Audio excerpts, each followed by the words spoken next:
What is going on, everybody? Welcome to another edition of Crossover Thursday. I am David Drogemeyer, host of Locked On Chargers. I am joined by one of my favorite hosts on the Locked On Podcast Network. That is Mike Debate of Locked On Patriots. And we're going to have some fun. We're going to get some information going about the Patriots, about the Chargers. But first off, Mike, how's it going, man? Long time no talk. It is going great, Dave. Always our favorite time of year. When you talk Pats Chargers, we love it. We know our listeners love it. And, bottom line, bud, the feeling is mutual. One of my favorite hosts, and you guys put on one of my favorite shows. As you know, in a previous incarnation in sports media, I did cover the San Diego and Los Angeles Chargers. So this is a team that's very near and dear, close to my heart. Always love seeing these two teams hook up and do battle. And yeah, this has been a great, back and forth. We've even done some intermediate crossovers, of course, with Adrian Phillips coming over to New England, now Hunter Henry in New England. Definitely some synergy and some cross between these two teams. So this is going to be a fun one on Halloween. No question about it. But before we jump in, this episode of Locked On Chargers and Locked On Patriots is brought to you by McDonald's. Proudly serving communities since 1965, McDonald's has always been more than just a place to get a tasty, affordable food. It's an unofficial community center. A big thank you to our friends at McDonald's for always being there. I'm loving it. So we're going to jump in. We're going to start things off with some injury updates, and then we're going to get into me asking some questions about the Patriots, and then we're going to end things with Mike asking some questions about the Chargers. So let's go ahead and jump right into it. So, Mike, on the Chargers side of things, after the bye week, they are getting very, very healthy, which they really need to. They've been getting exploited, especially in the running game. So one big name that is going to hopefully help with that is their defensive tackle, Justin Jones. Justin Jones has missed a large portion of the year. He only really played against the Washington football team. He's always been one of the Chargers' best run defenders, so he will be making his way back in this game and not a moment too soon. Yeah, definitely. And that's good news for the Chargers. On the Patriots side of things, news is, I don't want to say great, but it could be worse. The Patriots started off the week with some rough news. Obviously, slot corner Jonathan Jones out for the year, undergoing shoulder surgery. That's a big loss for the New England Patriots. There's no question about it. Jonathan is not only one of their most productive players in the secondary, but also one of their most system savvy players that they have in their arsenal. This is going to be a very, very tough loss for them because the Patriots are not very deep at slot corner. In anticipation of maybe trying to help quell that storm a little bit, brought in Brian Poole, former New York Jet. He joins the practice squad today in New England. Cornerback Sean Wade, who has been on the shelf with a concussion, did practice on Wednesday. So Sean may be an option, but he hasn't taken an NFL regular season snap yet. It's kind of difficult throwing him into the Lions' den and that potent Chargers offense. So something to keep watch on if you're a Chargers fan. That second part of the Patriots secondary, that slot area may be a little bit thin at this point, and they're already having depth issues at outside corner beyond both Jalen Mills and J.C. Jackson, obviously, is their number one. But the Patriots do have some good news on some injured players that left Sunday's game against the New York Jets. All present and accounted for at practice today. That includes safety Devin McCourty nursing an abdomen injury. He was out there practicing with the team today. Tight end Jonnu Smith, who left the game with a shoulder injury, he was out there practicing today. Shaq Mason, another abdominal injury. He's been on the shelf for a little while. He did play on Sunday against the Jets. He was back out there again today. And nose tackle Carl Davis, who was suffering with a wrist injury, he was back out there today as well. So good news for the Patriots on that front, but the loss of Jonathan Jones is still going to continue to hang over this team, and they're going to have to do something about that area in the secondary, and I know we'll talk about that in a few minutes. Yeah, no question. And then a couple other guys on the Chargers side, their free safety Nazir Adderley missed the last game, but he is back at practice as well. They sorely missed him against the Baltimore Ravens.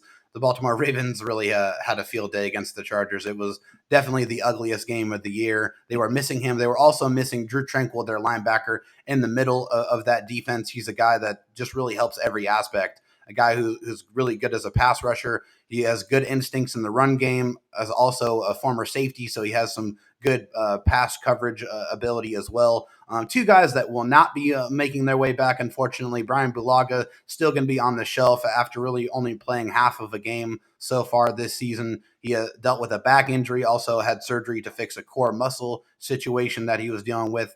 They do expect him to come back at some point this season, but it definitely is not going to be against the Patriots. Hopefully, sometime later on in the season, and then also their first round or former first round pick linebacker Kenneth Murray is also coming on a little bit slower than the rest of the guys I mentioned, nursing an ankle injury. They just don't want to push it with Kenneth Murray.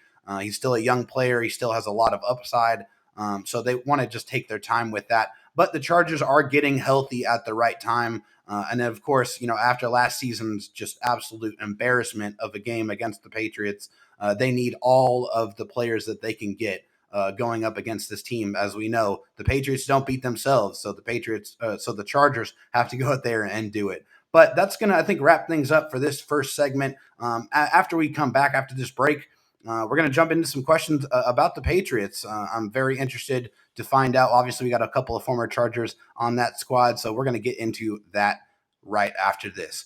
This episode of Locked On Chargers and Locked On Patriots is brought to you by McDonald's. Proudly serving our community since 1965, McDonald's has always been a place to get tasty, affordable food, but it's also a place where your friends and family can come to connect. A place where classmates can meet for a study group, knowing they'll have dependable Wi-Fi and endless supplies of French fries and McFlurries. Win or lose, it's a place where teammates, competitors, the home team, or the away team can come to recharge. It's a place you always look forward to stopping to on a long road trip and to rest your legs and to refuel. So head to your local McDonald's to refuel and reconnect. Did someone say Locked On Chargers watch party?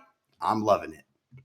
This episode is also brought to you by RockAuto.com. With the ever-increasing number of makes and models, it's now impossible for your local chain store to stock all the parts that you need. Why endure pointless or seemingly intimidating questions like, is this Odyssey an LX or an EX, or wait for the person behind the counter to order the parts on their computer and choosing only the brands that their warehouse carries? Save time and money when using Rock Auto. Why choose to spend 30, 50, or 100% more on the same parts from your chain store or car dealership? Rock Auto is a family business serving do-it-yourselfers for over 20 years. Rock Auto's prices are reliably low. Go right now to rockauto.com to see all the parts available for your car or truck and write Locked On in the How Did You Hear About Us box, so we know that we sent you. Amazing selection, reliably low prices, all the parts your car will ever need. RockAuto.com. All right, guys, we are back here on the crossover episode, and this is one, like I said before, I know Charger fans have been waiting for because of that ugly game that they saw last season. I mean, that was, like I said, one of the worst losses in franchise history for the Chargers, just a terrible showing. But before we jump into that, during the offseason, the Chargers lost one of their big players, and that's tight end Hunter Henry, who signed with the Patriots, got a pretty good deal. And we kind of saw a little foreshadowing after that 45-0 game with that hug with Hunter Henry and Bill Belichick. So it kind of seemed to me like Bill knew he was going to get Hunter Henry before the end of the season. But how has Hunter looked through the first 7 games of the season? Well, Hunter Henry has been one of those players, David, that has been everything as advertised and more. A little bit of a slow start out of the gate, but that really wasn't so much an indictment on Hunter's ability. Patriots offense still really finding itself under a rookie quarterback, new play calling, a little bit of new style of offense for the Patriots this year. But at the same time, Hunter has been that prototypical wide tight end that everyone in New England has been clamoring for since the departure of Rob Gronkowski. This kid can block. He can run routes as well as anyone I've ever covered in the league. And I saw that in him from the time that he was a rookie in his time in Los Angeles. And you know this better than anybody, that he is capable of running routes as well or even better than most wide receivers. That has helped him develop such a great synergy with Mac Jones and really has allowed Hunter to be one of his most prolific and most favorite targets. So at the same time, he has been excellent in that realm, but it's the little things that Hunter does that really sets him apart from the rest. When you think about what this kid is capable of doing in the open field, he's also a very adept blocker and a very good special teamer. Bill Belichick on Monday morning raved about a play that most people would not have picked up on, but most fans in New England place such a premium on special teams, and that's in the opening kickoff. Gunnar Rashevsky, player that I know Los Angeles Chargers fans remember all too well from last year, Way too had a well. very, very prolific opening, kickoff return. And one of the big reasons why is because Hunter came all the way over from the opposite side of the field, threw a key block in that situation that allowed Hunter to get into position, and the Patriots started with great field position as a result. That's not something that Hunter was charged to do. That's not something that was normally expected of him, but he did it because he knew it needed to be done. Those are the little things that really endear Bill Belichick and have endeared the Patriots fan base to Hunter Henry. He's very well loved and very well respected up here, and it definitely warms my heart because, as you know, David, this is a kid that I've wanted to see in Patriot blue for a long time.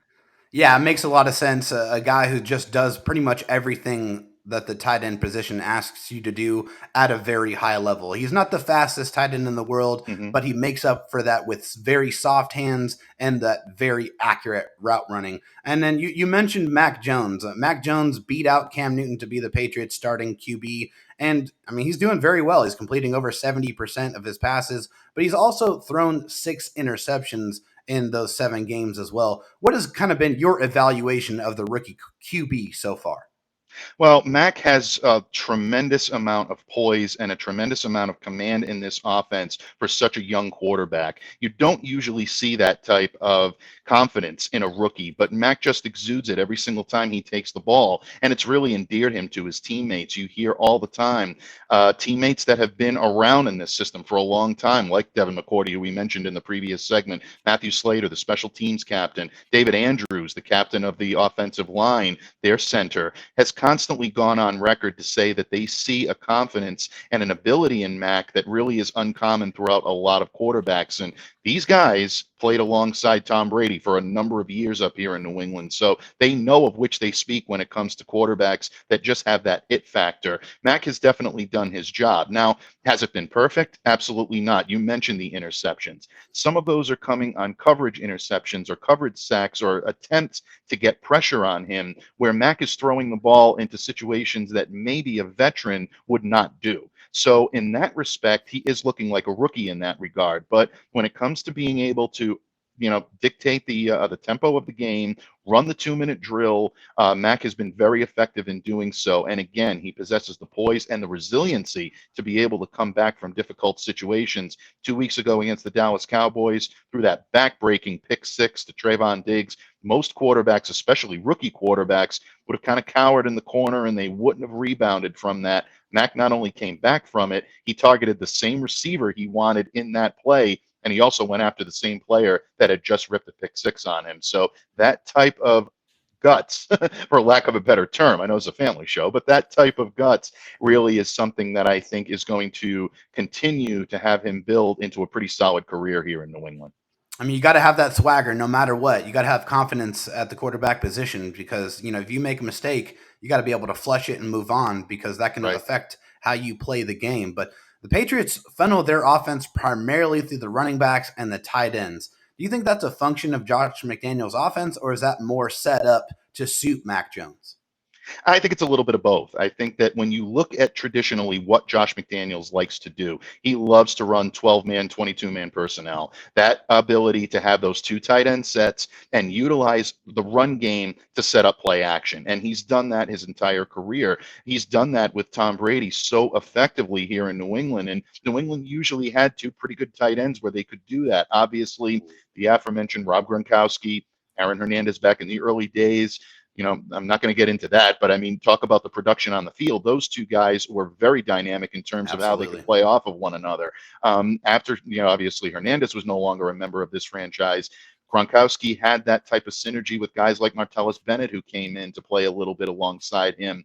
They tried to bring in guys that would be able to replicate that. And when the Patriots did have those two tight end sets, they ran the offense very fluidly and very effectively. But the running game has always been a big part of setting up play action. And this year, they're able to do it with Damian Harris running the ball very effectively. Obviously, the loss of James White affected the running game of this team. You saw atypical fumbles that the Patriots were making with their running backs, whether it be J.J. Taylor or the rookie Ramondre Stevenson. These have been issues for New England right along. So when you look at how they're utilizing their runners now, They're utilizing Damian as the feature back. Guys like Brandon Bolden have stepped up to be that third down receiving back out of the backfield, and kind of a platoon going on right now between J.J. Taylor and Ramondre Stevenson. So I look for the Pats to really go run heavy this week, and those guys are going to be a big part of it. Yeah, obviously no surprise with the Chargers run defense, but I'm sure we'll get into that in the next segment here. But the Patriots defense has performed pretty well against the run and the pass, but they haven't got a lot of pressure on the quarterback. Do you think that's a concern in this game going up against Justin Herbert? Yeah, definitely. I mean, and you hear Bill Belichick talk about Justin Herbert. Started a little bit on Monday, continued into his press conference on Wednesday morning. Nothing but glowing things to say. And really, I mean, it's all well deserved and then some. Justin, in my opinion, is playing at as high a level as a quarterback can play in this league as anyone taking snaps under center right now. He simply does it all well. He can make the quick read. He can throw the ball down the field. He can extend plays with his legs. He's just so adept at being able to make all the moves that a quarterback needs to make. So when you're a New England Patriots team right now that has had some issues getting after the quarterback, it's definitely a concern. Now, in terms of players that I would look for to take on a big role this week, Matt Judon out of the defense has really made a big difference, and he's really bolstered that pass rush. So he's going to be the guy to pin his ears back and try to get after the quarterback. But one guy that I would watch for if I'm a Chargers fan is rookie defensive tackle Christian Barmore. This kid is showing an ability to push the pocket beyond his years and really has become a disruptive force in pass defense for the New England Patriots. He's capable of getting after the quarterback, and I know a lot of Pats fans expected him to be a prototypical run defender, but Barmore has the ability to get after the passer as well. So those are two names that I would keep an eye on if I'm a Chargers fan this weekend, watching for protection against Justin Herbert. Those are going to be the guys the Patriots want to try to get active and try to get into the game plan early on.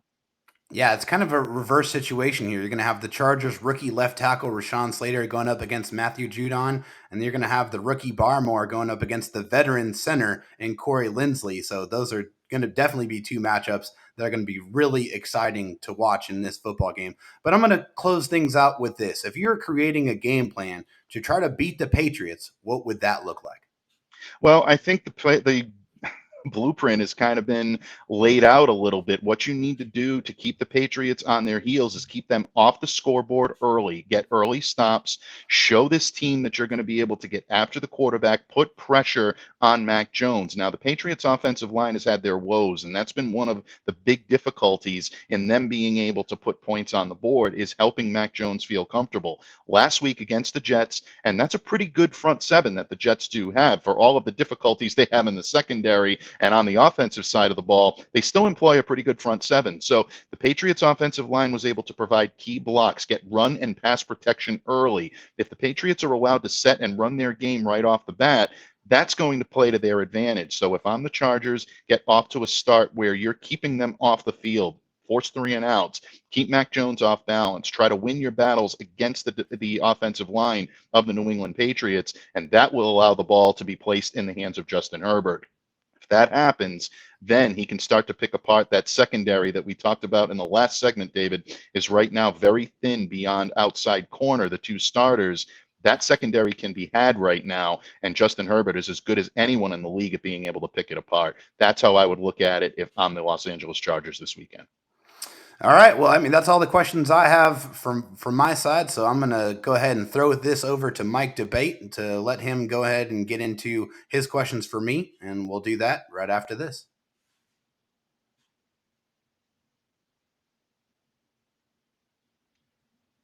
Locked On listeners, thank you once again for making not only Locked On Patriots, but also Locked On Chargers your first listen each and every day. And you know we've got you covered when it comes to all things Patriots and Chargers.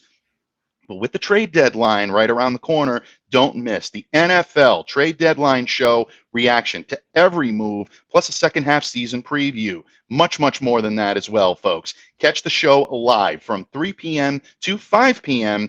Eastern, November 2nd on the Locked On NFL YouTube page. Free and available wherever you get your podcasts as well.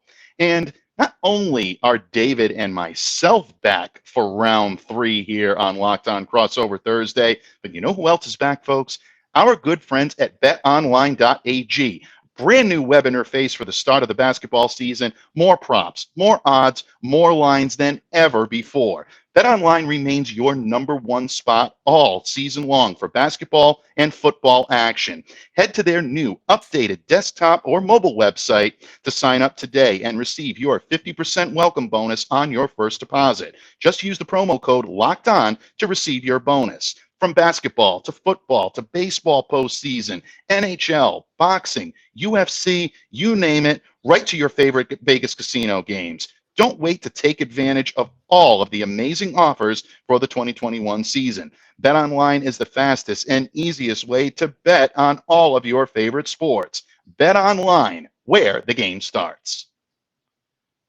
Folks, once again, we are here for Locked On Crossover Thursday. Locked On Chargers, Dave Drogemeyer, followed by myself, Mike Debate, host of the Locked On Patriots podcast. And Dave, we talked a lot about the New England Patriots and what they bring to the table, but my fans here on Locked On Patriots are dying to find out a little bit more about your Los Angeles Chargers. And I guess we'll start where everybody's mind and everybody's eyes are going to be focused, and that is on quarterback Justin Herbert. Obviously, a huge rookie season for Justin last year, really is becoming one of the best prototypical quarterbacks that you can find anywhere in the NFL. Just does everything well, and he's capable of executing in so many different ways. When you look at what Justin has brought to the table, David, what has made him take that step from promising young rookie with a lot of prowess to really NFL level superstar in such a short order? And how do you look for him to attack this New England Patriots defense this weekend? Yeah, Justin Herbert just came out of nowhere. I mean, I think at Oregon you saw some of the flashes of the tools. That you saw the big arm, you saw the running ability, but you didn't see it a lot because that offense that he played in was a lot of the quick passes, a lot of get the ball out of his hands and get it into the playmakers and let them make moves. And it kind of really took away from what he does well. I think when you saw him in the NFL in his rookie season, after, obviously what happened with Tyrod Taylor getting his first start, you saw him just rip it down the field. And I mean, that's what he is really capable of doing. He can really make every throw in the book. He has all the arm strength in the world. He has very good pocket presence. He's a very smart kid. I mean, a biology major, 4.0 academic, Heisman winner, just a very brilliant kid. I mean, and also all those questions about him not, being a leader or not being likable or being too quiet. All of those have been answered emphatically because all his teammates, all his coaches, they all love him. They all say he's one of the guys. He's just, a guy that's going to fit in. He's not that shy guy in the corner that everyone kind of painted him out to be. And for Justin Herbert, I think in this offense that he's in now with the kind of the Saints lineage, coming with Joe Lombardi as the Chargers offensive coordinator and also some of the running concepts from San Francisco. I think, what the Chargers offense and Brandon Staley tried to do is try to pick elements from some of the most successful offenses in the NFL and kind of build an offense specifically for Justin Herbert. I think Justin Herbert is a phenomenal quarterback because he does make mistakes, but he is really adept at learning from those mistakes and not making those same mistakes twice. And I think, one of the things that the Patriots did last year against Justin Herbert was really confuse him a lot with some of those coverages.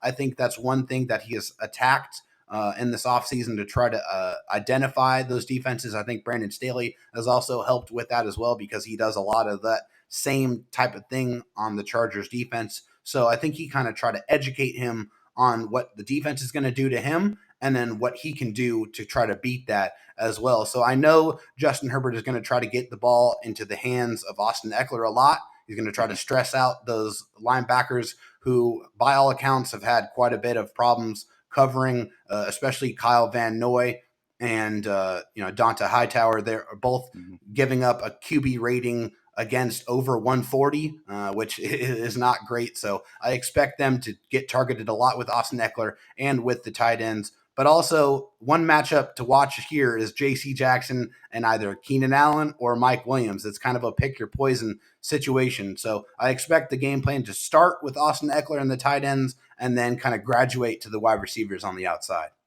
Yeah, and that's a good point, especially with J.C. Jackson matching up with either Mike Williams or with Keenan Allen. Both players able to make catches in the open field. Keenan definitely is a physical receiver, tough guy, can get up, jump ball, go up and get the ball. Mike Williams definitely has the speed and the physicality to be able to make those catches as well. So it is a pick your poison. And again, that is a situation where the Patriots may be a little bit thin at this point in terms of their ability to have coverage guys down the field, especially in a depleted secondary.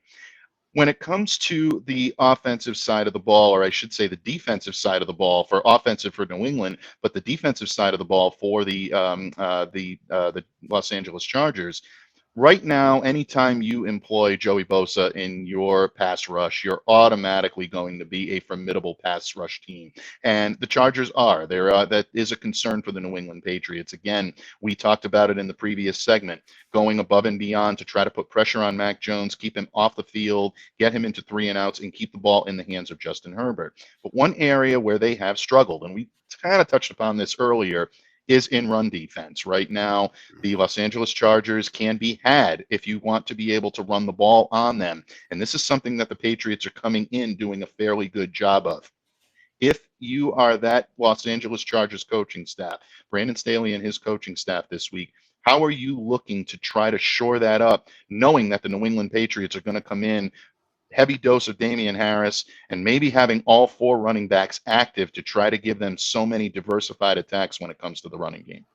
Yeah, I mean, I think quite frankly, it's sell out to stop the running backs. I mean, in the passing game and in the running game because they use the passing game and kind of an extension of that running game as well. Also, not don't let those running backs get ahead of steam. I think I saw that a lot with Stevenson and also Damian Harris. When he gets ahead of steam, like he looks like he gets shot out of a cannon. So you can't let him really build up that momentum, or else he's going to run wild all day long. He really has good acceleration and good burst.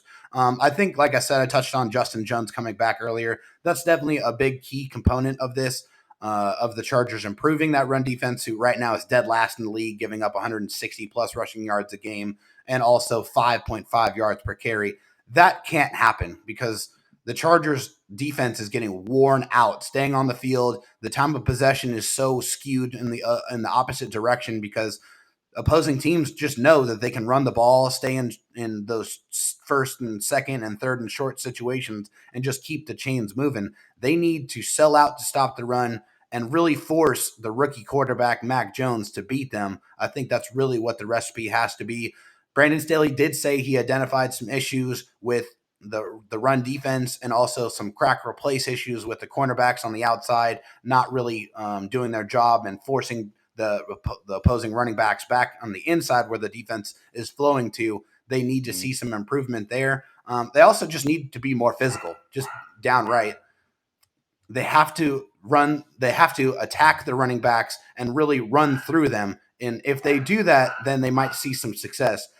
But the Patriots are going to attack them with multiple different running backs, and also they're going to use the tight ends in the running game as well. So it's a big concern. And up to this point, the Chargers have only stopped one team, and that was the Las Vegas Raiders on Monday Night Football. So it's definitely a huge concern for the Chargers in this game. Yeah, I'm glad you mentioned that as well because the New England Patriots are going to be looking to utilize those tight ends out of the backfield, maybe even the fullback. Jakob Johnson's looked pretty good the last couple of games. If Jonnu Smith is healthy, and by all indications he's back out on the practice field, he's a dangerous weapon catching the ball or maybe even carrying it out of the backfield as a jet sweep. So something to watch for if you're a Chargers fan. The New England Patriots are going to be doing that, but the Chargers are anticipating that as well. So don't take this as the Patriots are going to run roughshod. They have to be ready because we know the Chargers are coming to play in this game. They're at home and they're going to be formidable and give the Patriots all they can handle. Dave, I'm going to take this home today by talking about maybe a sore subject, but it is a subject that we will bring up. And this is last year's, debacle, as you like to call it. I mean, I know it was a tough one to be on the opposite Painful. end of. Of course, New England, it was a little bit of a different story up here, but special teams are such a premium here in New England. And we saw, I think, a tale of two teams last year when it came to special 100%. teams readiness. The New England Patriots came in clicking on all cylinders on special teams. Los Angeles Chargers really didn't look like they were prepared special teams last year. You know that this coaching staff and this team is going to be ready for that this time around. So the Patriots are definitely expecting a much better showing. On special teams, how do you look for Los Angeles to be able to combat what they saw last year? And do you expect a different result this time around? Well, I mean, the Chargers have identified that they know they needed to fix their special teams because they went out and made two moves during the bye week. They Mhm. cut their kicker Tristan Vizcaino. They brought in the veteran in Hopkins, who was the former kicker of the Washington football team. They also got another returner in Andre Roberts, who have had a lot of success in this league. So they.